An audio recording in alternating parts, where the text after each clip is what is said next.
What's up, everyone? We are back with another episode of Pound for Pound. I am the Nigerian Nightmare, Kamaru Usman. Henry Cejudo, aka Triple C. A Shadow Line production.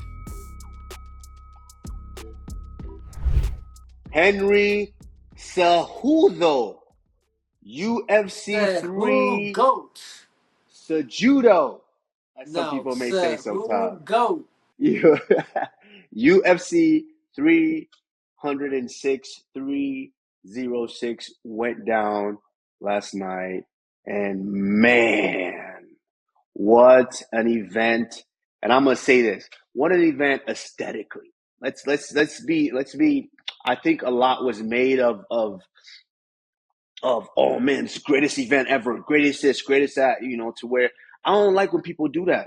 I don't like when all this talk and all of that is done, because then your expectation is set overly high. So, but all in all, I do believe it's obviously aesthetically, it's the greatest event that we've ever had, because it shows you just what they can really do on the special effects part of it. I mean, it was phenomenal. Phenomenal. Hey, did you notice at the end of this? Did you watch all the way through? Yeah, Did you I did. notice that this is the first time they credits rolled? Really? At the end? Credits rolled. Oh yeah, no, I mean, I Yeah. think for this event, Kamar, because if you notice, like they're literally giving the story of the Mexican people. I mean, and talk about it's a shame that's only going to be one and done, but I don't think so, man. There's a lot of things that Dana White says, and he always goes back on his word. Sometimes good, sometimes bad.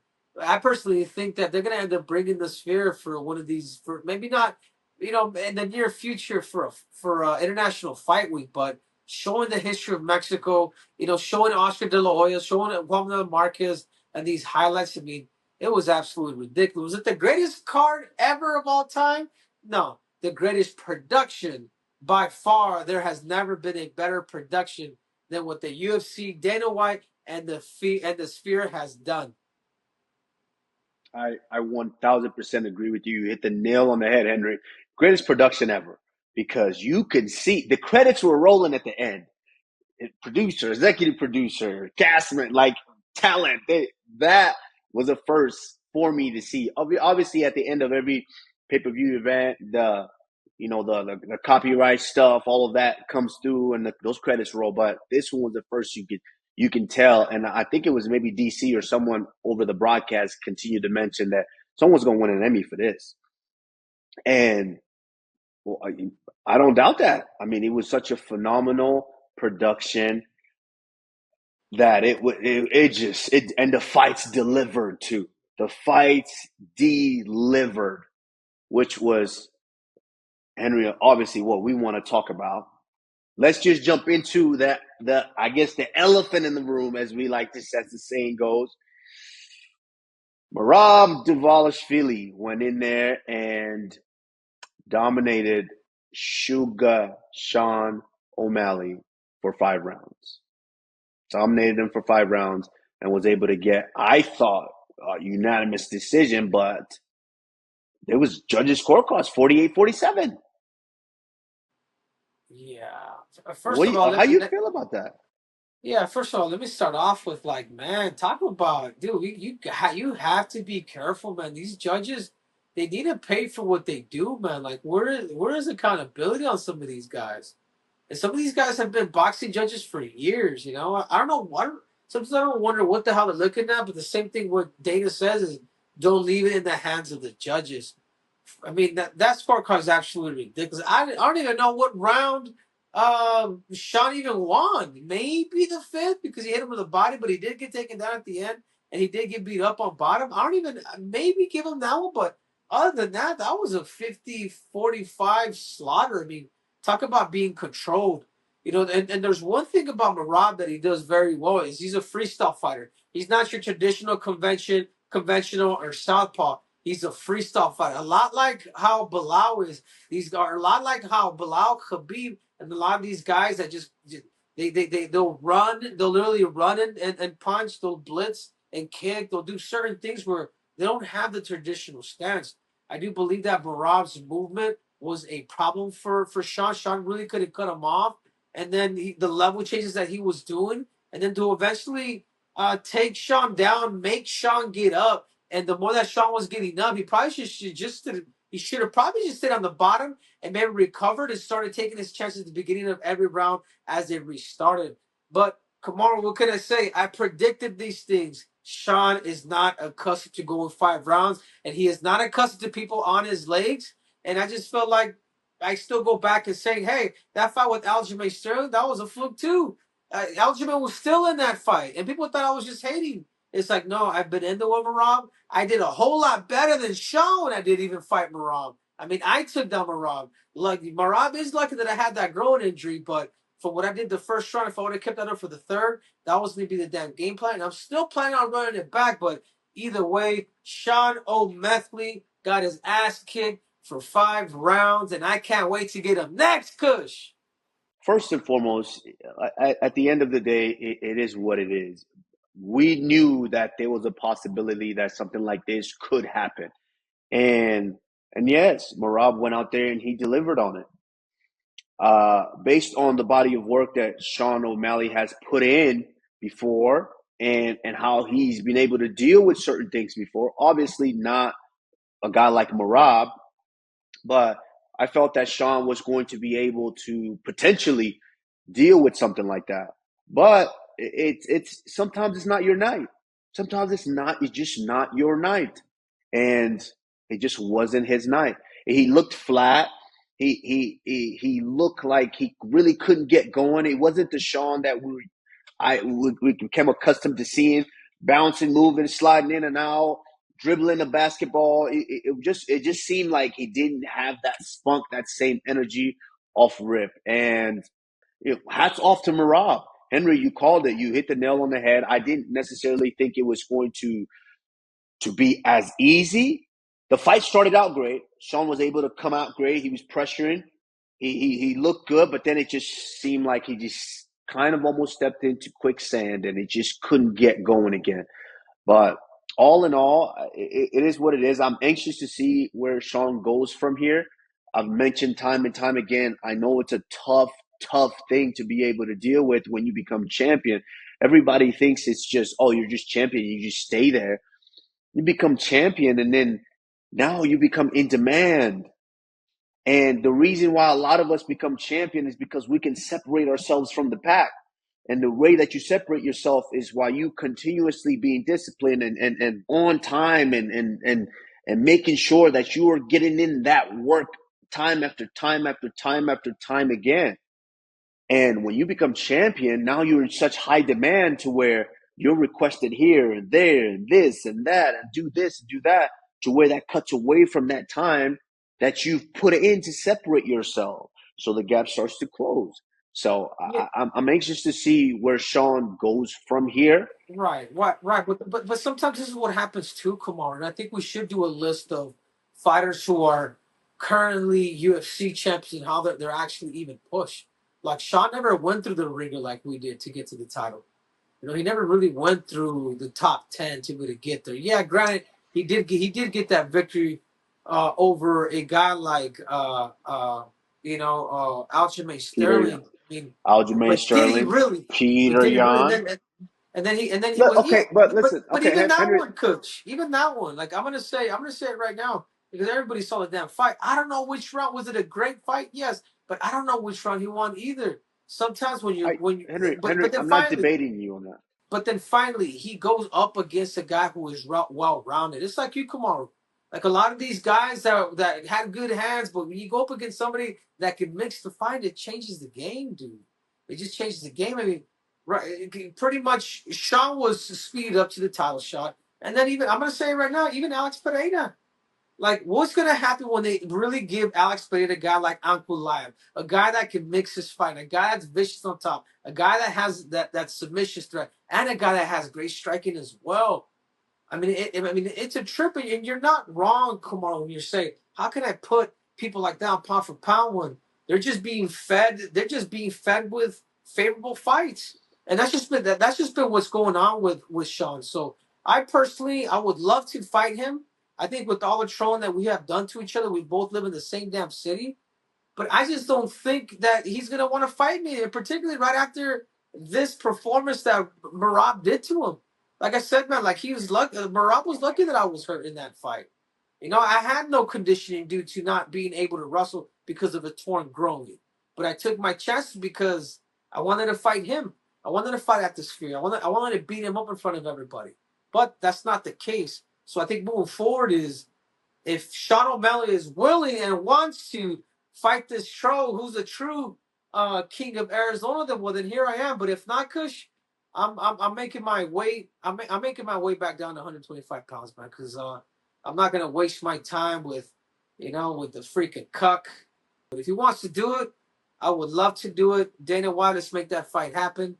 And I just feel like there's too much animosity, there's too much history between us. But more likely, he's probably gonna pick a Jan again because he knows that Jan's gonna strike, or he's gonna pick a guy like maybe Corey Sanders. So I would be the least guy that he would want to fight because a healthy Triple C will murder him even worse than what Merab did to him. But check out my tweet though, Kush. Check it out. Read it out to me. See what you think. I'm not reading that. I'm not reading that. What? Come on, be a good sport. Come on. Be a good Come on. Be a good sport. Well, let me read. Hey, O'Malley, you want to be the next Conor McGregor? Well, now you are. Neither of you bums can defend a takedown. I'm teaching wrestling for cokeheads at 8 a.m. See you this morning. Sincerely, Triple C. What do you think? You like it? You like my tweet, Kush? What do you think my answer is going to be? I think it'd be like, that's you. I mean, like, that's the king of cringe. No, it's you. It's you. 1,000%. That's you. There's no chuckle. There's no chuckle, Kamaru. It's you. So yeah, it's you. It's it's funny because it's you. But I just don't partake in the back and forth. You're good at it. That's what you do. Well, this is my take. This is my take. I just think for what you said, obviously with Sean. Listen, Sean did beat Peter Yan. He did have fights that seemed like they were favorable matchups, but at the time he dealt with what he had to deal with in order to get to the top. Because even at the end of the day, and the same thing with Conor McGregor. When people say, "Oh, Conor had favorable matchups and this and that," when it's a train that's coming, everything it's to be a star. It's not just there. Everything has to align at at the right time. Everything has to align. You have to perform still. The company has to make money still. You have to be able to sell still. Personality, the way that you carry yourself, it all has to align in order for you to become that star. So Conor McGregor had to do what he did to become that star. Yes, did he have matches that were favorable to his style and on the way up there? Absolutely. But he still went in there and said, "I'm going to take this guy out in 3 rounds," and he did that. Sean O'Malley still went in there and said, "I'm going to take Aljo out in 2 rounds," and he did that. And these things, so these are the recipes for what makes a star. It's not just, they handpicked this guy, that guy, that guy, that guy, and then you're just winning decision after decision after decision to be stars. No, they did the best they could with what they were presented. I do agree with you. Obviously, the Cheeto Verify is completely different than a guy like Merab, who is going to grab your leg, who's going to take you down, who's going to make you work back up, you're going to have to really dig deep and find a different type of just motivation in order for you to be able to get through that fight and finish the fight. And so I think it's a combination of all of those things. Yeah, I do think obviously when you're at the top of the hill, the next hungry it's what's his name, Scar underneath Mufasa going, yeah, I'm next. Wanting your kingdom. There's a bunch of them. It's just killers. There's just murderers right there next to you, waiting for you to come down. And so, yes, of course, if now look at the fight. If he has to fight someone, he's gonna have to fight someone like yourself.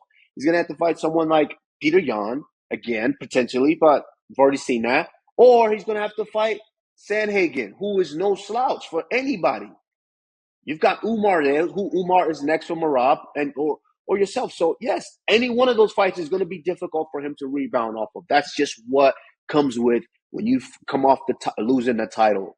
Yeah, personally, I feel like his hype trim is over. I think whether he fights me, Jan, or Corey Sandhagen, like that's all you had to see. I personally think, the better matchup would probably be Jan. Because Corey Sang has got good takedowns, dude. He's been able to show that what he did to Rafa, and he's good up top, and he's got a submission game. And then obviously myself, I'm gonna tell you what I'm gonna do. I'm gonna kick his legs. I'm gonna use a lot of movement. I'm gonna get to him. I'm gonna take him down. I'm gonna beat him up. I've already said it before. But what's next for a guy like Merab? If you go back and you watch that fight, I mean, there is that crazy weird moment with Merab and Right?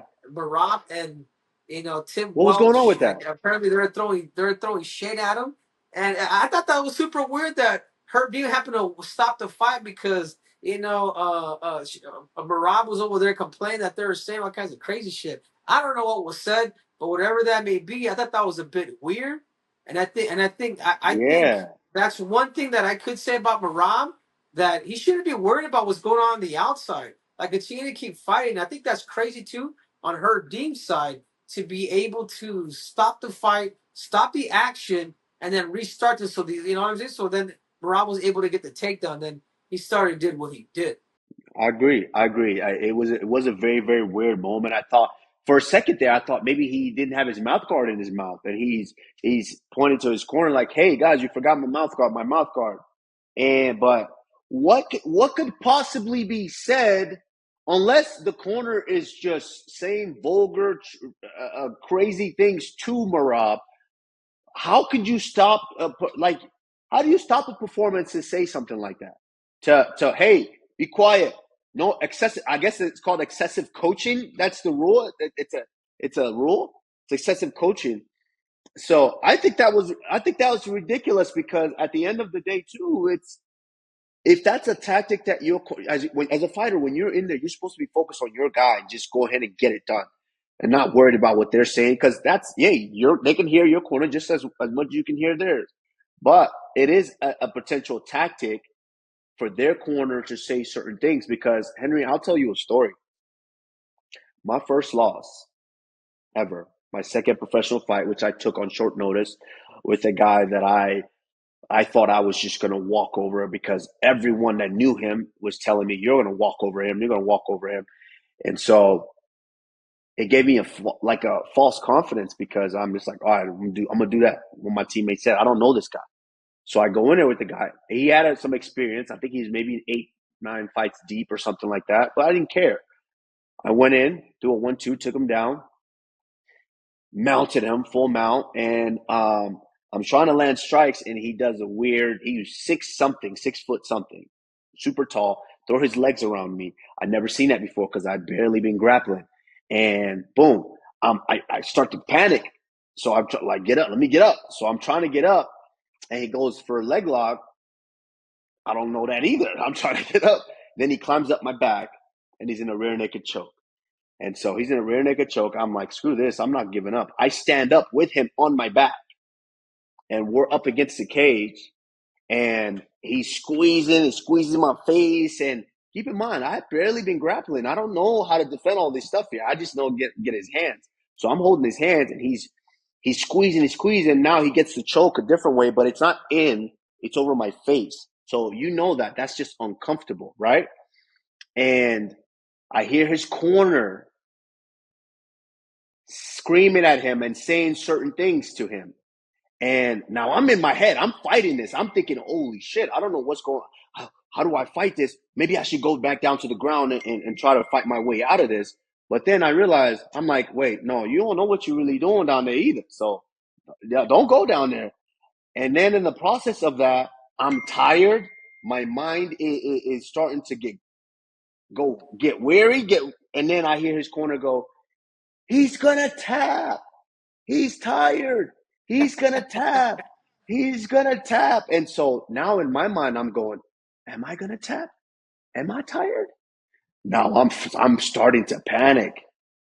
And which ultimately led to me going, okay, I'll live to fight another day, which the rest was history. I felt so bad about it later, but that is a potential tactic of something that could work. So for I don't know exactly what Everything was should said. go right. Everything should Right, go right. right. So I don't know well, it depends. Not everything should go, because a corner, you're in an arena with 20,000 people. A corner shouldn't be screaming, Merab's a fuck B word, effing B word, or Merab's. You shouldn't be doing all that. Focus on your fighter. That's what you're there for, not talking about the other guy. So I don't know exactly what was said, but that was a super weird moment. And I just remember going, and not just that too, towards the end of the fight in the fifth round, and Joe Rogan mentioned something about this. And Henry, I agree. You shouldn't be telling a guy, once they're taken down and they're being taken down over and over and over and they're getting beat on, you shouldn't be telling work, or I'm going to stand you up. No, you shouldn't. That shouldn't be your job to come in and save the guy, to stand him up and save him just to give him a chance. This is a Yeah, fight. He has to work yeah, up. He has to find a way to get back up on his feet. So yeah. that I completely agree with. Yeah, which is crazy. We talked about it a little bit earlier too with Irby. This is where he has to be careful. Is and I'm still like, I don't think that kick would have ever happened when you got kicked in in Utah against Correct, Leon. of course. And then I was like, dude, I was so pissed. I'm like, dude, why didn't Herb Dean? You're in a position where you're working. He just put you guys in neutral position, and then the last 2 minutes or the last minute of the fight, boom, the kick comes. You know what I'm saying? Like I personally feel like there has to be a reconstruction of what they're actually doing, the Nevada State Athletic Commission, and really understand as judges, because I don't know what round Sean even won, but even something like that, what Herb Dean was doing. So I think Dana White needs to step in and really understand what is it that's going on. But moving on, I mean, what's going to be next for a guy like Merab Billy?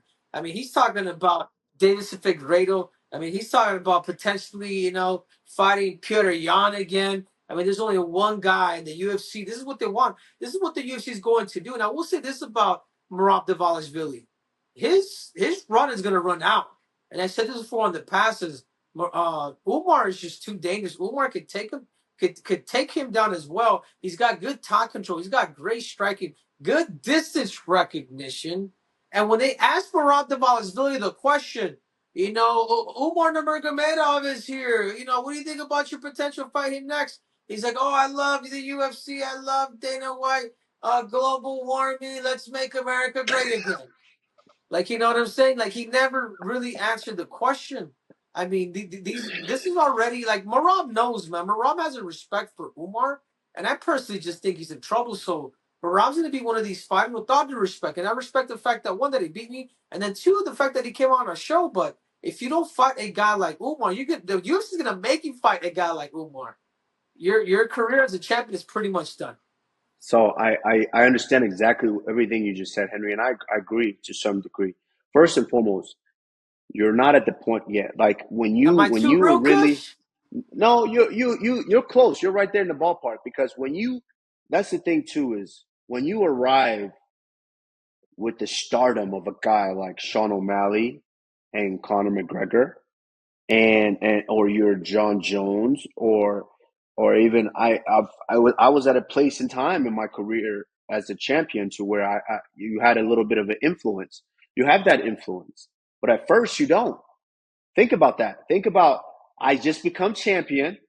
There was a guy lurking around that was chirping. That was the dark horse. That was the boogie. That was the real threat, which was Kobe Covington at that time. And I had no choice. I had no choice.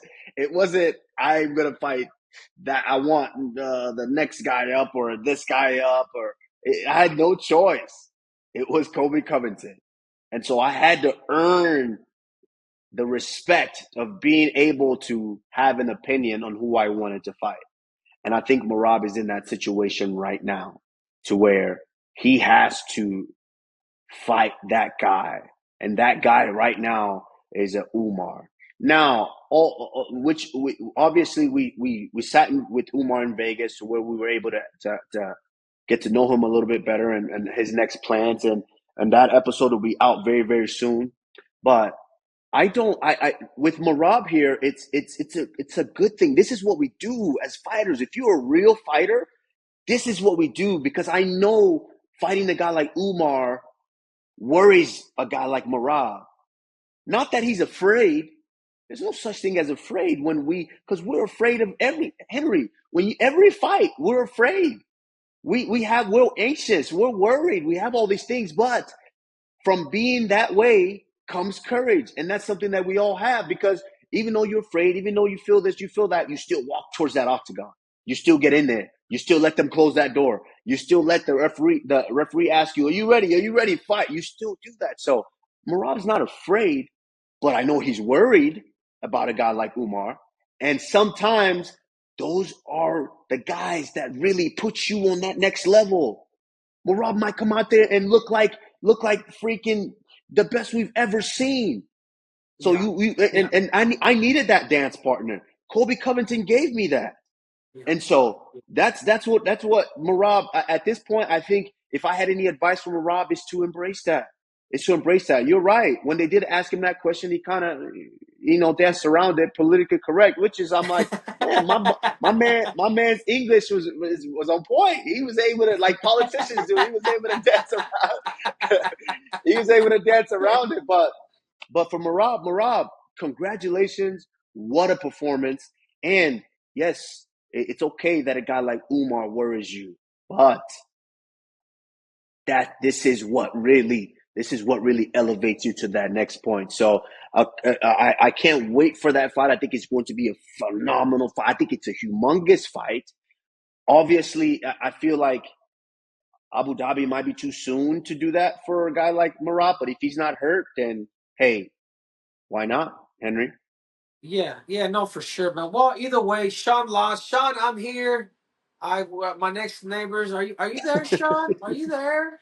Like, I am here. If you want to scrap, which I know you're probably gonna go with the striker now. Not everybody saw your damn deficiency, but I still say it, and I'm going to say it. Sean, you absolutely suck, you precious. But whatever, man. Moving on to the Moving co-main on. event.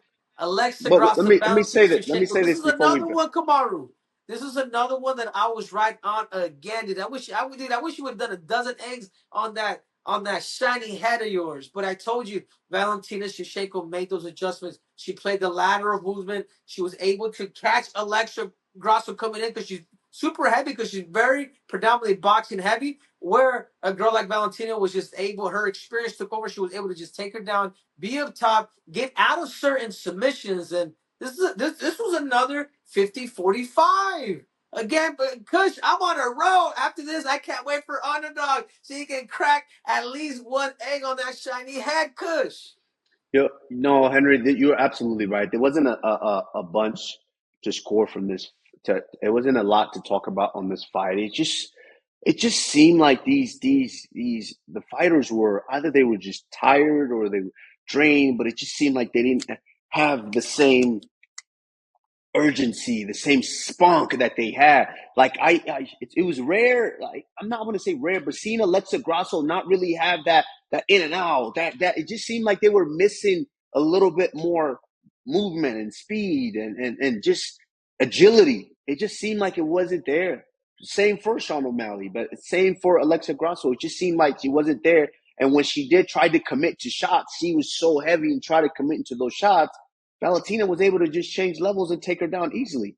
This fight was extremely easy to score. Not a ton that went on there. It was just Valentina, there's just kind of big sister in her, in taking her down. Did everything she needed to do to secure the win again, and hopefully now she'll open up in her next fight. But she did everything possible and she secured the win. This was a 50-45 fight, and that wasn't even close. It wasn't even close.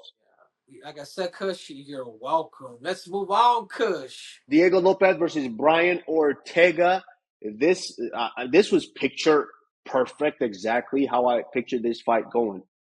I did know that there was the potential for Brian Ortega to be able to really use his veteranness, which he did. He did show that at times.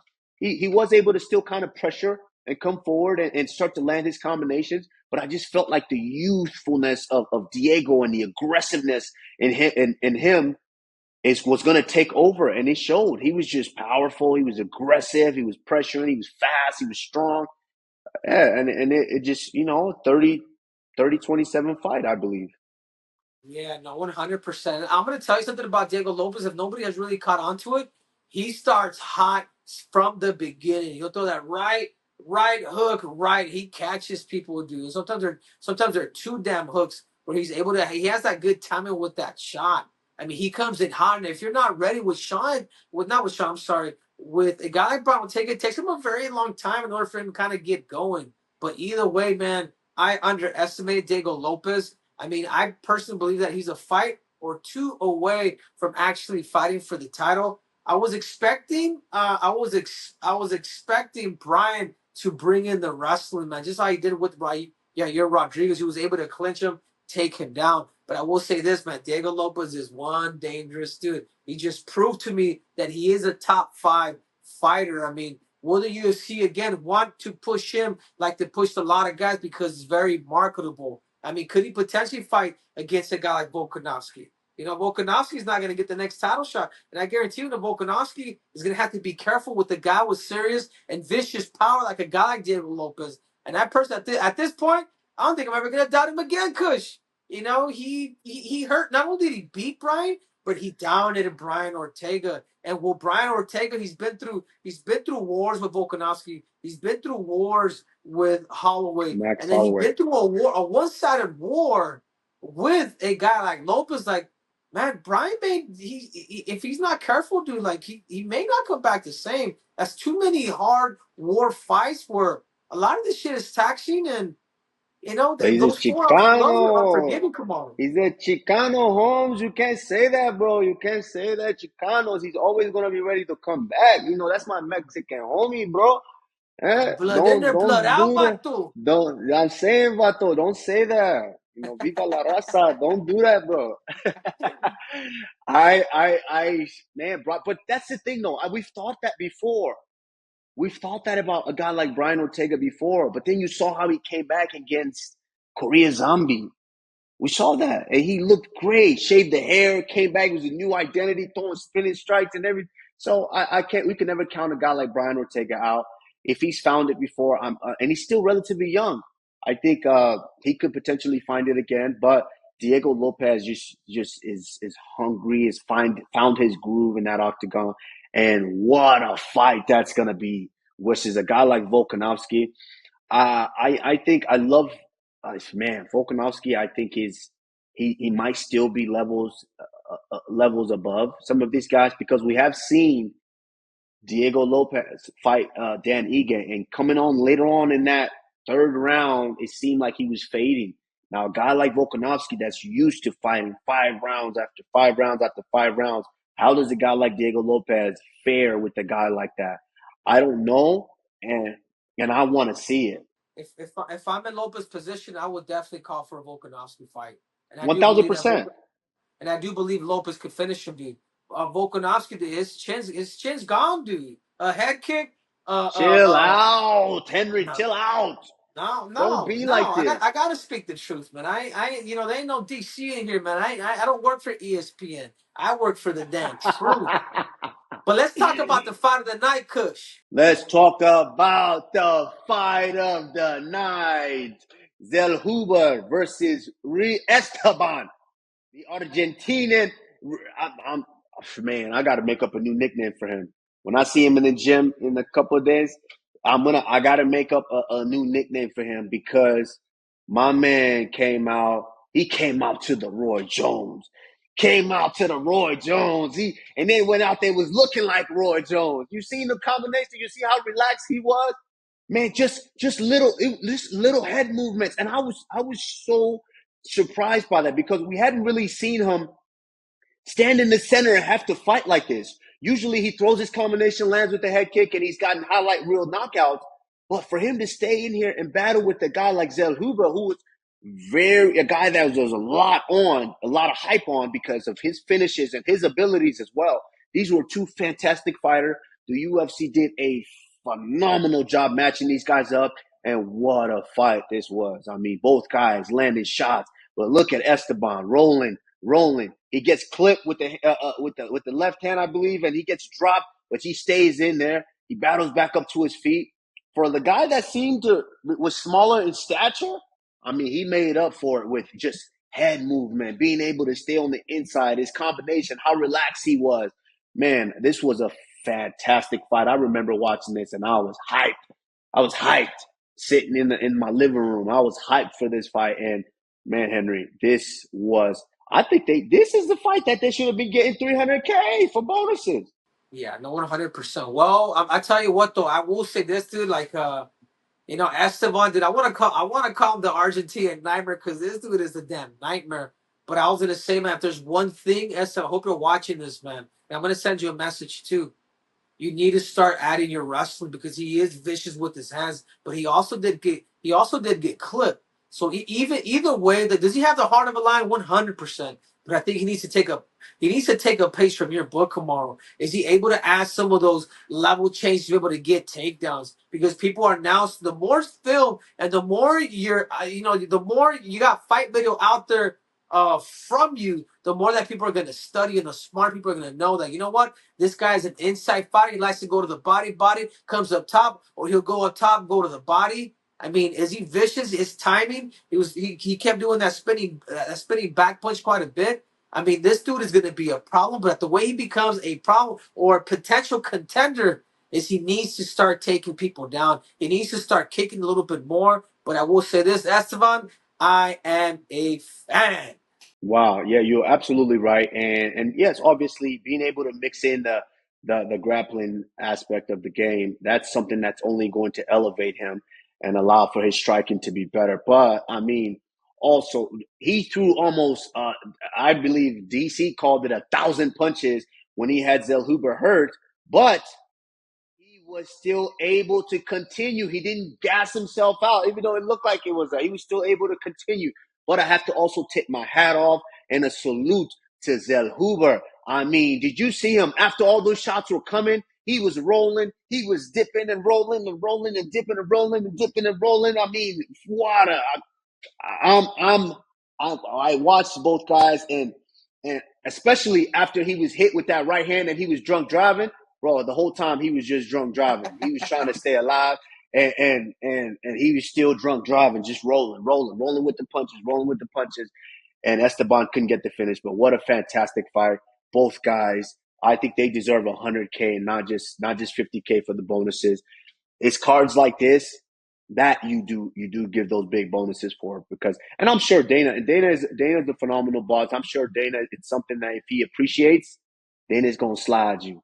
He gonna slide you something. So hats off to both, man. I can't wait to see their next fights, and also coming out to Roy Jones fighting like that.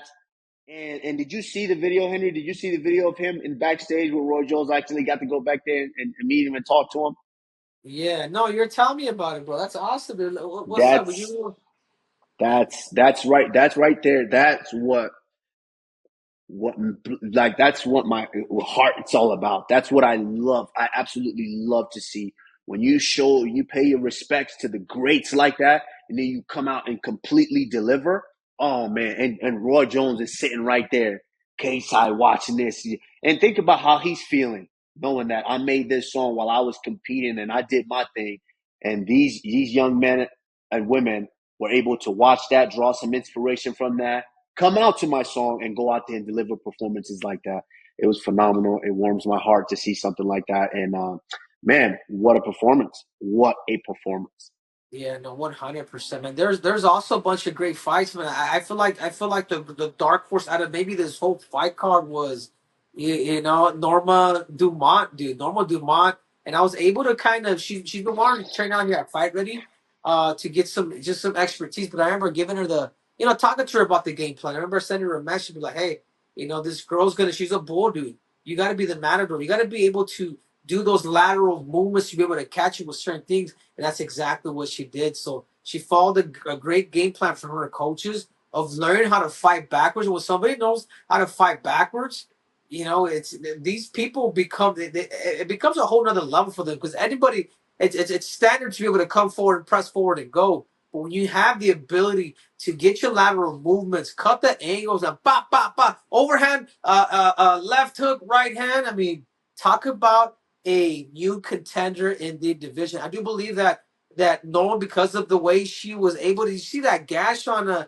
Irena's face, dude. I don't know if that was It an was elbow or punch, it was a but whatever headbutt. that was, it probably should have stopped that damn fight. I mean, she could potentially be scarred for life. And I think if there's a dark horse at 135 pounds, and this girl came from 145, and she's stacked, if you know what I'm saying, she is going to be a I don't problem. know what you She is going to be a I problem don't for know what you anybody at said. 135 pounds, coach. You're absolutely right. I think watching the fight, I think Irena just fought. I was wondering the whole night what was wrong with some of these fighters. They seemed like their feet was stuck in mud. Irena just kept throwing a left hook. It was just she followed Norma the whole fight, barely cut her off, and just kept throwing a left hook. Just kept throwing a left hook. It was very rare for me to see a jab straight from her or a jab straight body, which I consider one of the best boxers in that division because she is able to mix in the hand. But this fight, she was just throwing a left hook, followed Norma, and did throw a left hook. And Norma just did what she had to do, float around the octagon. And she showed her grit, too, because when she did get hit, she came back with some harder shots. So you're right. Norma is on that short list for potential title challenger. So hats off to Norma Dumont. I mean, what a phenomenal fight. There was a lot of great fights. I think the fight that I would just a fight that I think set things off and really exemplified what this was about. That Mexican fighting spirit was, man, Ronaldo Rodriguez. I mean, fighting O'Day Osbourne. It was apparent from jump. O'Day Osbourne was a couple. If it was all the way up to level 10, O'Day Osbourne was at level 10 with speed of the striking, and Rodriguez was at level 5. But at some point, he showed what that Mexican spirit was all about. He was stuck in the triangle for damn near almost 2 minutes. Did not tap where it looked like he was going to be out. He didn't tap. He got out. He kept pushing forward, kept getting his takedowns until he eventually wore down O'Day Osbourne and was able to get that decision. And I think that really set the tone for that main card. So hats off to both guys. This was an incredible card. Also, Raul, what's his name? Raul, Rosas, got the decision again, first fight of the night, and it wasn't great for all the Mexicans. I believe they went 2-6 of the night, but hey, they showed their fighting spirit, and that's what it's all about. So, so it was fun. It was a phenomenal card, all in all. The Sphere was phenomenal, excellent production. Hats off to you, Dana White, Hunter Campbell, Sean Shelby, Mick Maynard, Heidi, everybody, the whole staff. You guys did a phenomenal job. And of course, we're gonna make sure that we put in, show you guys how we did with our underdog picks. But with our underdog picks, which this card was crazy for me. It was crazy for me. But all in all, first, let's give a quick shout out to our partners at Underdog Fantasy, the best place to play fantasy sport. As always, their pick'em game is as easy as choosing higher or lower on a variety of player stats like significant strikes, takedowns, and knockdowns. Here's how we did on the whole card, UFC 306. I believe we tied. Hey, so we got a tie. We tied. It's man, we So tied, and so we gotta. Hey, we tied, so don't ask about no egg. Don't ask about no egg. yeah, but Maybe hold on, next hold card. on. What did I get wrong with Merab? Fight time? Is that what it is? Takedown. You said higher than you said. Basically, he was gonna get 7 takedowns, and Merab got 6 takedowns. No way. He got Yeah, more than that. way. Now he got 6. You want No me to show way. you I the don't know. stats? We're gonna have to fact check that. No, I said fact. Look at I that. said fact check, not fact take. He got 6 out of 15 takedowns. So, yep, 6 out of 15. you were just under that. But that's surprising. Look at the total strikes for a significant strikes for a guy like Sean O'Malley. That's very, very surprising. I'm anxious to see where he goes from here. But it was a fantastic card. And remember, across the street, something great was going on, bro. Underdog has more than just UFC picks. Tonight is Monday Night Football, and Underdog has picks for that and every other major sport. Underdog is available in 30 plus states, including California, Texas, and New York. Use code P4P when you sign up to support the show. Click the link in the bio to get started. Henry, across the street, it was something going down too. It was a fun-filled weekend. You know, I Yeah, was hearing you tell me. You mariachi. tell me what's going on. I was hearing mariachi music. Across the street in the hotel lobby. I don't know what you're talking about, but anywho, Canelo Saul Canelo Alvarez took on Edgar Berlanga, and it was a good fight. It was a good fight, Henry, but it just Canelo did what Canelo does, and it was just something I was so impressed with when I watch him fight. Canelo is, and the same thing that Trevor tells me all the time. Canelo, no one builds like Canelo builds in a fight. No one builds like he does. He slowly, from round one, starts to become a giant, and he grows, and he grows, and he grows, and he grows till about round 9, 10, 11. Canelo is just a boulder rolling down the hill that you can't stop. And Edgar Berlanga he looked great. I take nothing away from him. He looked great. He let me know that he can stay in there with someone like Canelo. The only problem is he didn't do enough. And I know if he actually assesses this, he's going to say, I could have done more. I didn't do enough. Because when he was actually jabbing and he was actually throwing his strikes, he was putting up a good fight. He was putting up a great fight. He took Canelo's shot. Canelo hit him hard plenty of times, and you could see how much of a veteran Canelo was. Canelo was hitting him to the arms, hitting him to the body, hitting him to the elbows. Canelo is such a veteran. But Edgar was able to stay in there. He was landing his jabs. He didn't jab enough. We spoke with him. And if you haven't seen that episode, go back and check that out, of Edgar talking about his plans of how he was going to deal with Canelo. He just didn't do enough. Canelo slowly backed him up and backed him up and backed him up into where Edgar was his back was on the ropes, and Canelo was just basically teeing off and landing shots. But when Edgar wanted to fight back, he was able to fight back. But besides that, Canelo dominated the whole fight, and of course, landing that left hook, crazy left hook in round 3 that floored Edgar Berlanga. All in all, fantastic fight. I liked it. Yeah, I tell you what surprised me a little bit about this fight is Edgar did fight a little more cautious as he should, because you do have to respect the power of Canelo. And and obviously Canelo does a really good job of just walking people down. He'll move his head at times, or sometimes he took some jabs and some right hands from Edgar Berlanga. But you can tell, man, Edgar Berlanga really respected Canelo as you should. And I think at the beginning he caught Canelo's respect right away. He'd go to the body and then fake up top and then boom, and then land that hook to be able to drop him in the third.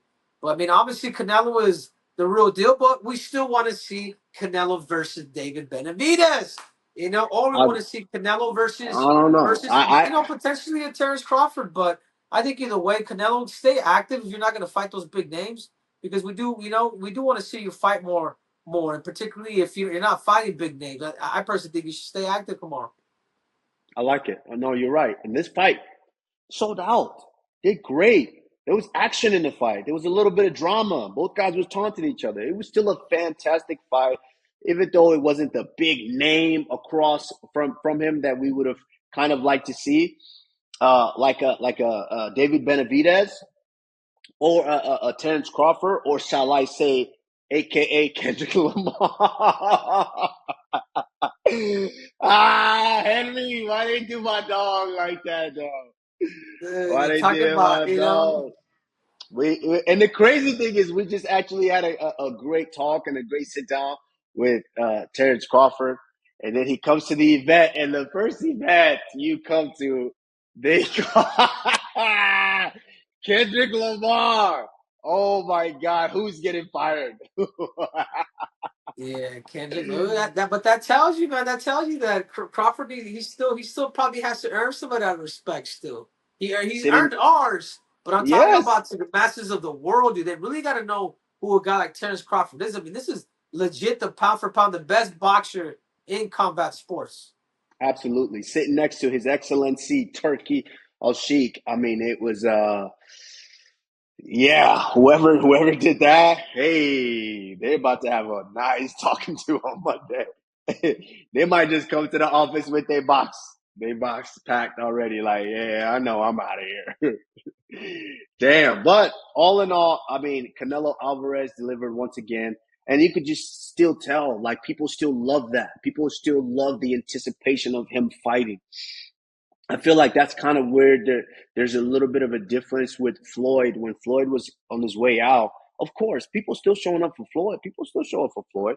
But it was just not as much of an anticipation as we're still kind of seeing from a guy like Canelo Alvarez. And I attest that to maybe the fighting styles, to where in a fight, Floyd ain't gonna let you touch him. You're not gonna hit Floyd uncontrollably. He's gonna duck, move, and you know, the best defensive fighter that we've ever seen. Floyd's not gonna let you touch him. To where Canelo will cover up in that high guard, walk you down, and you're still getting shots off, to where it still looks like a competitive fight to the masses. And I think people will continue to buy his fights. People will continue to watch it for sure. I'm telling you, it's like it's like I'm hearing mariachi music in every casino I'm walking by this weekend, because that's how much he brought out to Vegas. I mean, people from Mexico are all over here, yeah, right now Yeah, because of Canelo. So I think the biggest thing with me, Kamaru, is I'm curious to see the pay per view numbers on the Sphere, and I'm curious to see the pay per view numbers for Canelo's fight. You I agree. know, because it is whether people want to accept it or not. Back in the day, Trinidad de la Hoya did some crazy numbers. This was Mexico versus Puerto Rico, and it's crazy, dude. But we have a question for the casual. Go ahead, Kamaru. You want to read it? All right, guys. Question from a casual this week. It said, how much as a fighter does a crazy atmosphere like the Sphere around the fight affect you in your preparation or in the octagon? Is there anything that you can do to prepare for it? I think for like myself, Henry, I think obviously when you're in there, when you're locked in, it's 25,000 people, but you cannot hear. You don't care to hear them. You're not focused on them. You're focused on the danger right in front of you. Obviously, we have times where there's moments where you kind of zone out a little bit and you hear the crowd a bit. But for the most part, you're focused on them and you can hear your corners or potentially their corners. And so I think it doesn't, that atmosphere, when you're in danger like that, you don't give a shit about the atmosphere. I'm in danger here. Somebody's trying to take my head off, so I need to defend myself and I need to take his head off. So I'm focused on that. But to prepare for it, honestly, for me, what I would do, and I like to do, is I started sparring, because usually when you're in the gym, you're sparring with everybody sparring at the same time. There's a lot of noise. There's a lot of things that are distracting. I would just spar where it's just me. Spar just me, so where I'm not getting all the distractions of all of that. And I think that's just something that kind of helped prepare me for a moment like that. But yeah, all in all, I think you just got to be focused on what you're doing. Yeah, What no, about you? 100%. Yeah, 100%. I think for me, I really don't care, dude. Like a lot of that stuff is just a facade to me. I've been competing, and I think this is where wrestling has really helped us, Kamaru.